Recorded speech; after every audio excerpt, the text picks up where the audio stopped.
welcome back, or welcome if it's your first time here. My name's Glenna, and this is my YouTube channel called the Knotty Giraffe, where I share about the different things that I'm making, mostly knitting. I do also spin, and I'm currently working on a rag rug at the moment, which I will show you at the end if you're at all interested in what you can do with some old t-shirts. For today's episode, I believe this is episode 8. I do try and put up a new episode once a month. I did do a everything I made in 2023 episodes. So that was last week or 2 weeks ago. I think I put that up. I can't remember. Honestly, I don't know what happened to January. If anybody knows where January went, please let me know, because I'd really like to find it. I'll start off with what I'm wearing today. This is an older piece that I made. It was the first colorwork sweater that I ever did.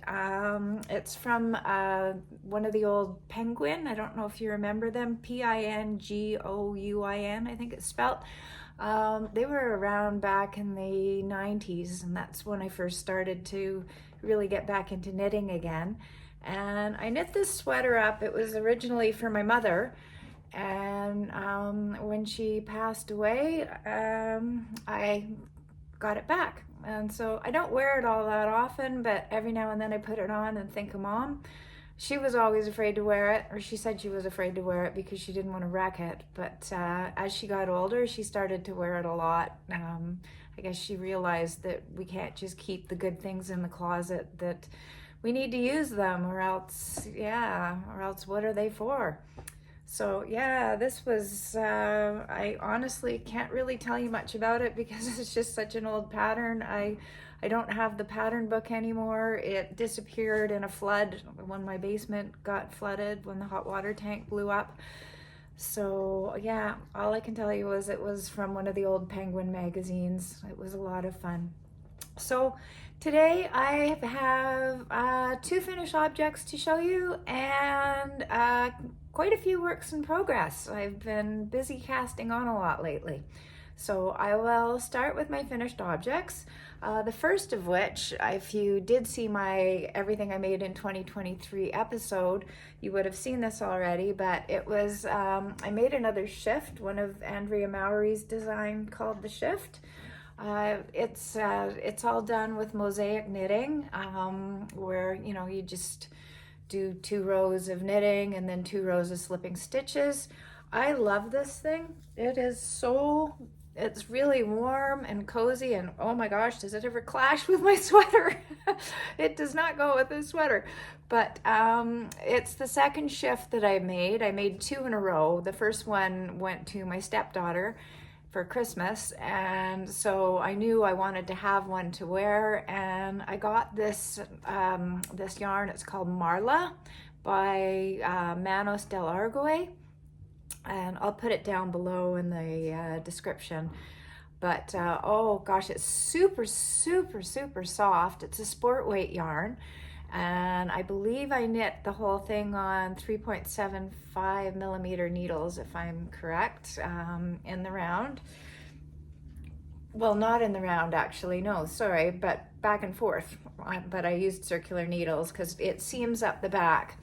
So it's a really neat construction because you start up right up here and you knit these rows back and forth, and then it gets to the point where you end up with these very long rows before you start shrinking it back down. And it has a lovely I-cord edge all the way around, which is you knit as you go, so it makes it so it's when you're done, all you have to do is seam it up at the bottom.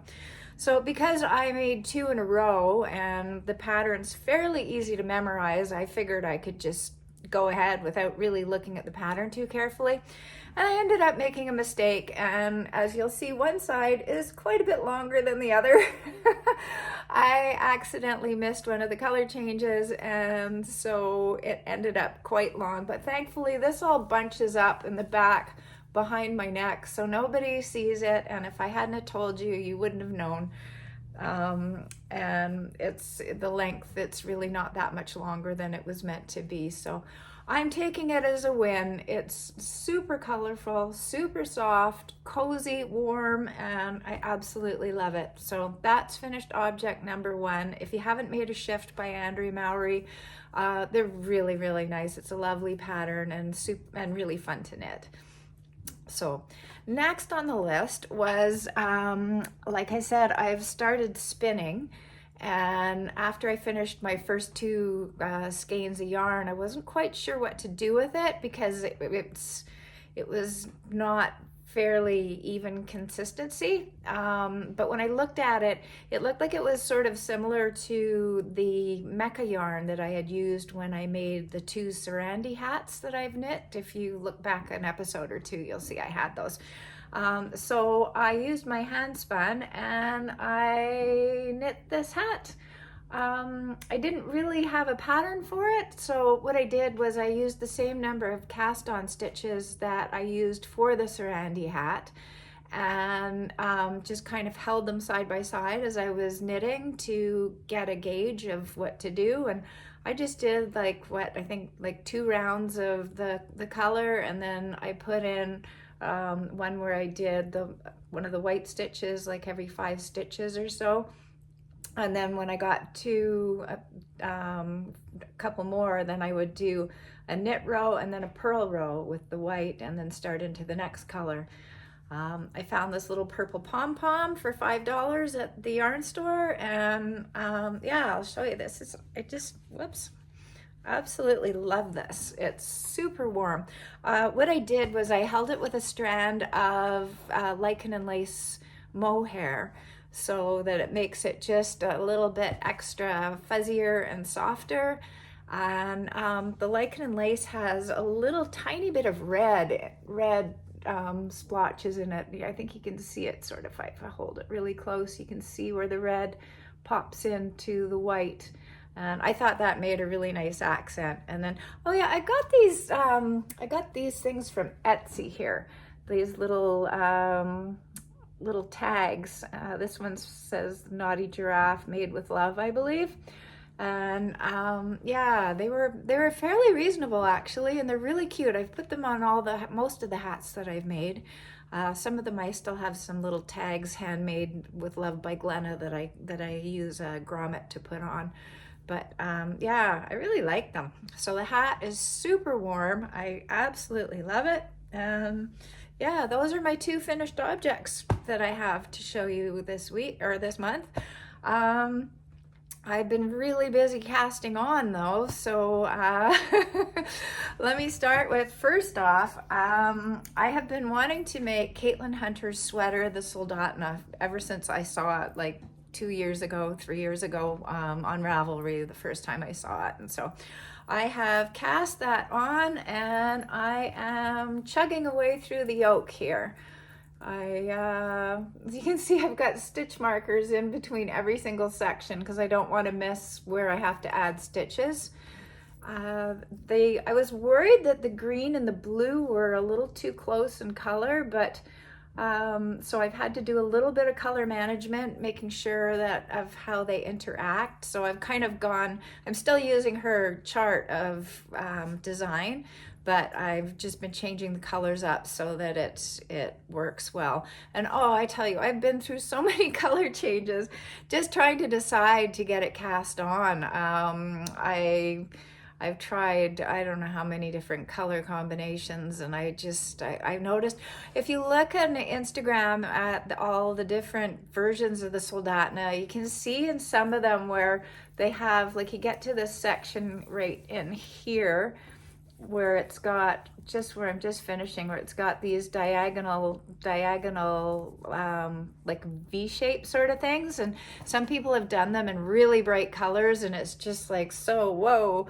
I didn't want to do that, so I found this yarn that sort of changes color as it goes, and that just toned it down. And then I was worried that the green, which this greeny blue color is going to be the main color for the sweater, and so I was worried that it wasn't being introduced early enough, so I added that in there where it's not supposed to be.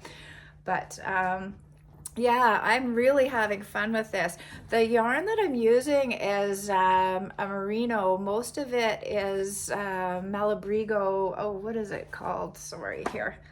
I should have had this close by. I can't remember the name of it, but it's a sport weight from Malabrigo. It is the Arroya.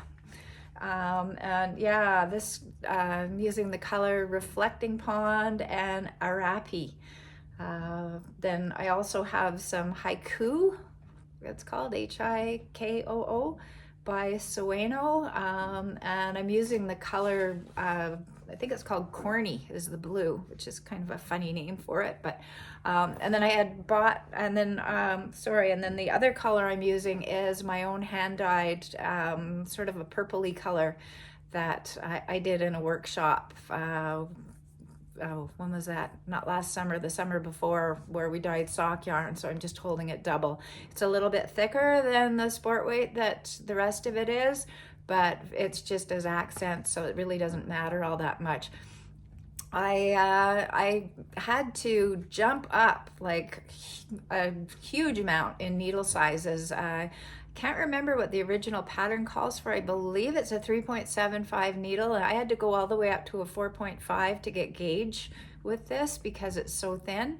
I worried that it might make the stitches too loose looking and big, but so far I'm finding that it's fine. I'm glad I did the swatch, I tell you, because normally I'm usually right on with gauges, but yeah, that's when I use the correct wool as opposed to the wrong weight of wool. That makes a big difference. So this is whip number 1.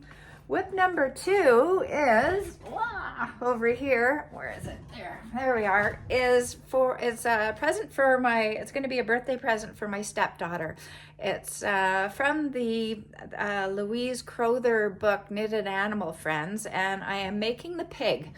So far I have, this is his head, and this is his little snout that's gonna go on like that.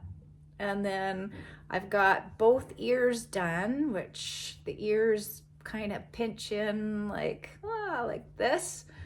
And anyway, it's hard to see. And then the body is, well, the body is about 3/4 of the way done. So then I just have the arms, legs, and tail to go. And of course, the pig is called, her name is Maise, and she comes with a dress. So I still have to knit her dress as well. So if you watch episode 9 at the end of February, hopefully she will be all done because my stepdaughter's birthday is in the beginning of March. So I have to have her done by then.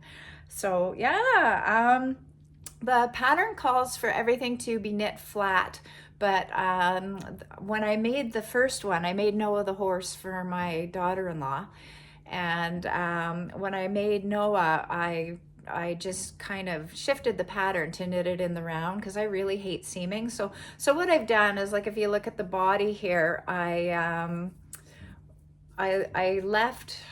left enough space at the start where I didn't knit it in the round that I can get the stuffing in, so I can stuff it in, and before I close it up and sew it. So yeah, I'm knitting this with it's called Bamboo Pops. It's a bamboo cotton blend, and on 2.75 millimeter needles. And yeah, I think that's about all I've got to say on that one. I'm just really looking forward to getting it done. If you've never knit any critters, they really are, they're toys or whatever, they're so much fun to knit. When you start stuffing them and putting their little eyes on and adding, bringing them to life, they're just, yeah, they're very addicting. So just a heads up, if you start making one, be prepared to make many. So my third whip that I have is, I finally have another pair of socks on the go. It's been so warm here in Kelowna lately that I've been able to knit when I hike again. Usually I don't do a lot of sock knitting in January, February, March, because it's too cold, or well, at least December, January, February anyway.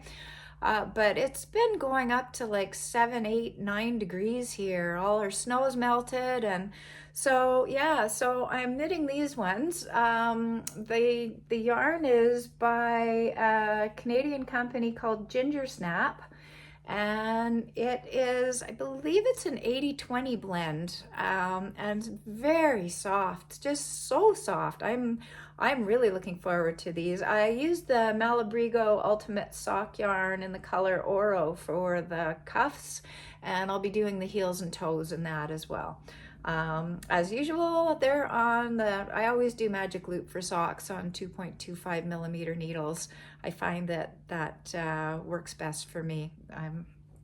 So yeah, that in a nutshell is pretty much all that I have on the go, other than my spinning, which I just managed to get this beautiful BFL that I'm working on. I've just started now with, and I managed to pick up a Saxony wheel. It's an Ashcroft Saxony wheel. I got it secondhand that I'm just absolutely loving. It's different because I've been spinning on an Ashford Joy for the last few months, and so I'm having the two treadles as opposed to just having the one.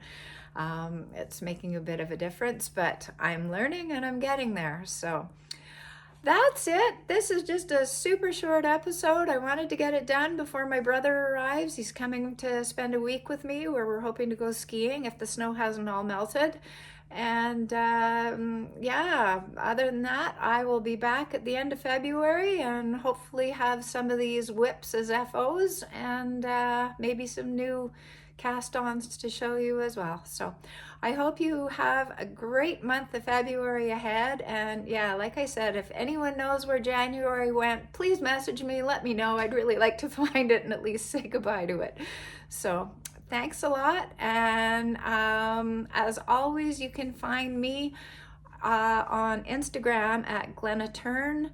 You can find me on Ravelry at KnottyGiraffe, and on Goodreads as I think I'm Giraffette on Goodreads, but I'll post all that down below. And yeah, oh, and if you're looking for some good books to read, honestly, I've read some great ones lately. I'll just mention them quickly if I can. One was called The 13th Tale, which I don't know if you watch. I watch a podcast regularly called Fleece and Harmony. And I just love those ladies. It's 3 women out of Prince Edward Island, BC, that they work at a yarn store. And they put out a knitting episode every second week, and on the alternate weeks they put out a reading one. And they suggested the book The 13 Tales, or The 13th Tale it's called. I can't remember the author now, but I'll put it in the link below. Absolutely loved it. It was a great book about this biographer who gets hired to write the biography of a famous author. And this famous author is also notoriously known for being a liar. And anytime she'd ever given an interview in the past about her life, she told a different story. So it was, yeah, she was trying to get to the truth of what her life was, and it's a really well written book. I enjoyed it. I also read Michael Crummy's new book, The Adversary, which I'm a huge Michael Crummy fan, and I think I had to give The Adversary a 4 out of 5 on Goodreads, which kind of broke my heart. But yeah, it was good though. I mean, I'd still recommend it, but it wasn't, I didn't quite enjoy it as much as I did books like The Wreckage. And anyhow, and then currently I'm reading Jessica Johnson's book, Bad Cree. I wanted to try and read my way through the CBC Canada Reads books that they'll be featuring starting in March. So that's the first one on my list, and wow, am I ever enjoying it. It is just so lyrically written. It's absolutely gorgeous prose, and the story has just got me hooked. So anyway, if you're looking for some reading suggestions, there you go. All right, that's it. I really am signing off for now. I hope you have a great week, month, and I will see you on the flip side. All right, happy knitting, everybody. Bye for now.